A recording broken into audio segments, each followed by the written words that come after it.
கதை சோம்பேறி குதிரை. ஒரு கிராமத்தில் ராமு அப்பா ரொம்ப உழைப்பாளர். அவரிடம் ஒரு குதிரை இருந்தது, பொங்கர் அப்படின்னு பேரு. ஆனா பொங்கர் ரொம்ப சோம்பேறி. ஏதாவது வேலை கொடுத்தா, ஐயோ கழுத்து வலிக்குது, காலு சுழலுதுன்னு சொல்லி ஒதுக்கணும். ஒரு நாள் ராமு அப்பா பொங்கரை மார்க்கெட்டுக்கு மூடை தூக்க சொல்லிட்டாரு. பொங்கர் மாதிரி ஓட முடியாம சோம்பேறியா நடந்துட்டே போனான். நடுவழியில ஒரு எருமை வந்துச்சு. அது சுறுசுறுப்பா சுமந்து போயிட்டிருந்தது. பொங்கர் அப்படியே நிக்கணும். எருமை ஹாஹா எனச் சிரிச்சது. நீ சோம்பேறியாதான்.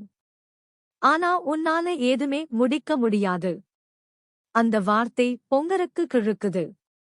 அடுத்த நாளிலிருந்து பொங்கர் 4 மடங்கா வேகமா வேலை செய்தான். பாடம்: சோம்பேறித்தனம் வெற்றிக்கு தடையாக இருக்கும். முயற்சிதான் மிர கொடுக்கும்.